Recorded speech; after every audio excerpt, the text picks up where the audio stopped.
Salut à tous les frérots, j'espère que vous allez bien, bienvenue sur la chaîne. Et aujourd'hui on se retrouve pour un petit débrief. On va débriefer le match Barcelone-Rayo Vallecano. Et c'était vraiment un match très intéressant. Le Rayo Vallecano est une très belle équipe, il ne refuse pas le jeu. Le Barça a été dans une grande difficulté, mais le Barça a fait le plus important. Et le Barça récupère la première place de la Liga. Avant que la vidéo commence, merci à tous ceux qui vont liker, commenter, partager et s'abonner. C'est grâce à vous que j'en suis là. On est parti maintenant pour mon petit débrief, mais avant qu'on commence, je suis sous migraine depuis quelques jours, je suis sous mal de tête. Donc si vous ressentez que je vais un petit peu moins vite que d'habitude, c'est normal parce que je suis KO technique. Mais avant qu'on parle du match, avant qu'on parle du résultat, on va parler de l'arbitrage. Et on va encore se répéter, se répéter, c'est une catastrophe. Oui, bien sûr, on va pas tous être d'accord concernant le hors-jeu parce que les règles changent tous les week-ends. Il y en a qui vont me dire, il y a hors-jeu. Il y en a qui vont me dire, non, il n'y a pas hors-jeu. Il y en a qui vont me dire, il y a obstruction, donc faute. Il y en a qui vont me dire, non, il n'y a pas faute. Personne ne va être d'accord. Mais il n'y a pas que sur cette situation que c'était assez compliqué, même pendant tout le match. L'arbitre a pris des décisions, il était à côté de la plaque. Des fois, il devait siffler, il sifflait pas. Et inversement, on a tous le même ressenti, que ce soit le Barça, le Real ou même les autres équipes en Liga. L'arbitrage en Espagne est une catastrophe. Mais je ne vais pas non plus m'éterniser sur ça et on va se concentrer sur le débrief du match. Le Barça arrive à s'imposer contre le Rayo Vallecano. C'était assez compliqué, mais le Barça fait le plus important et le Barça récupère la première place en Liga. 51 points, ils sont actuellement devant les deux concurrents madrilènes et ils ont joué quand même une équipe assez difficile. Depuis le début de la saison, le Rayo Vallecano, ça tourne plutôt bien. Moi qui suis supporter de Villarreal, à chaque fois qu'on rencontre le Rayo Vallecano, soit ça se finit sur un match nul ou sur un match assez serré, mais il n'y a jamais de gros scores. Pour tous ceux qui ne connaissent pas le Rayo Vallecano, depuis le début de la saison, ça tourne plutôt bien. Ils sont sur 9 victoires, 8 matchs nuls et 7 défaites en 24 matchs. Ils sont en positif au niveau de la différence de but. Et avant de jouer le FC Barcelone, ils étaient sur une assez belle forme. Un match nul et 3 victoires d'affilée. Et perdre contre le Barça 1-0, sincèrement, faut pas non plus rougir. Au niveau des stats, on va le voir. Moi, je trouve que c'est une équipe agréable à regarder. C'est quand même une équipe respectable. Faut pas non plus les sous-estimer. Ça joue très bien. Moi, le truc que je me suis dit, à chaque fois que le Barça joue ce genre d'équipe, normalement, le Barça fait très mal à son adversaire. Et bah là, pas du tout. Oui, il y a eu des occasions, mais c'était pas non plus un Barça largement au-dessus. À chaque fois que le Rayo Vallecano joue, soit le Barça, soit le Real, ça tourne très très bien. Moi, j'aime beaucoup leur milieu. J'aime bien comment ça se déplace. C'est plutôt intéressant. Au niveau du classement, comme je vous ai dit, le Barça fait une très très belle opération. La composition de départ, comment Hansi Flick a débuté son match. Hansi Flick a commencé avec un 4-2-3-1, mais ça pouvait changer. On pouvait se retrouver avec un 4-3-3, avec un 5-3-2. Je vais vous expliquer un petit peu comment il procédait offensivement, mais aussi défensivement. Il a commencé avec Chesney dans les buts. Une défense pas trop remaniée, mais un petit peu, parce que d'après ce que j'ai entendu, Koundé est arrivé en retard à la causerie. Donc c'était Hector Ford de titulaire à droite. À gauche, Baldé.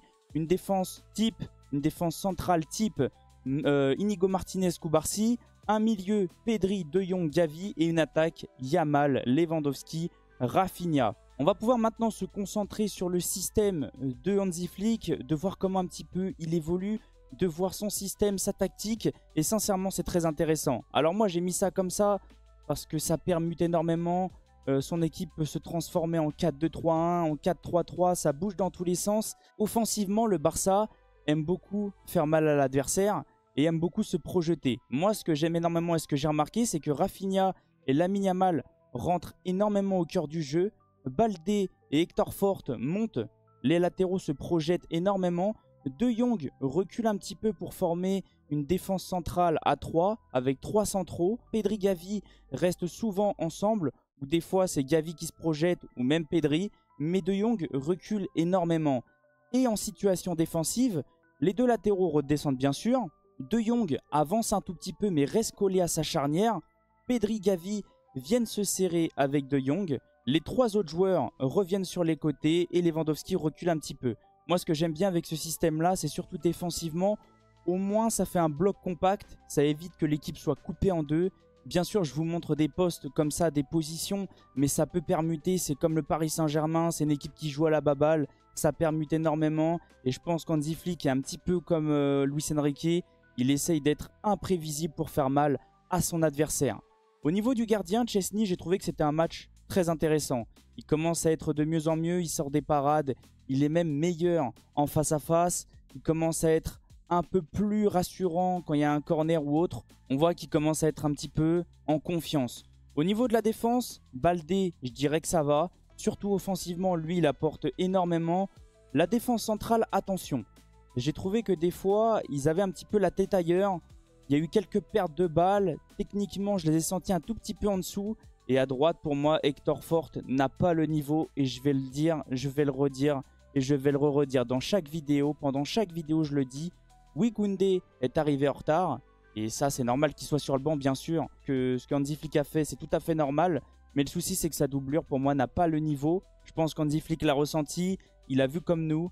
Parce qu'il a fait sortir Hector Fort assez rapidement pour faire rentrer Koundé à droite. Au niveau du milieu, beaucoup vont tomber sur De Jong. Et moi, j'ai trouvé que c'était un match plutôt intéressant. Offensivement, c'était un petit peu compliqué. Mais défensivement, il a apporté cette chose en plus que j'ai trouvé très très intéressante. Bien sûr, ballon au pied, De Jong est trop fort. Il est très fort.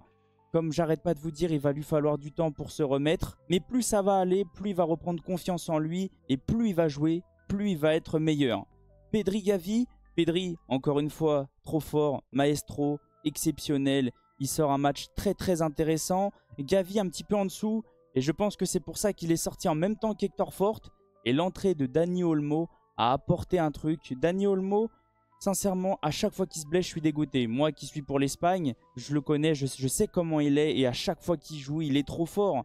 Il a fait très très mal à cette défense du Rayo Vallecano. On sent qu'il rapporte un plus, surtout en tant que numéro 10. C'est ce qui manque au FC Barcelone. Parce que Gavi, Pedri et De Jong ne sont pas des vrais numéros 10. Par contre, Dani Olmo, oui. Et au niveau de l'attaque, Lamine Yamal, encore une fois, fait un très gros match. Il fait un très bon match. Beaucoup vont me dire, ouais, il était un petit peu invisible. Le souci avec Lamine Yamal, et ça, je pense qu'on ressent tous la même chose, il est tellement fort que dès que des fois, il est un tout petit peu en dessous, on a l'impression qu'il fait un match catastrophique alors qu'il est quand même incroyable au niveau des prises de balles, au niveau de la conduite de balles, au niveau de comment il distribue le jeu. Moi, sincèrement, Lamine Yamal, j'ai trouvé que c'était très très intéressant aujourd'hui.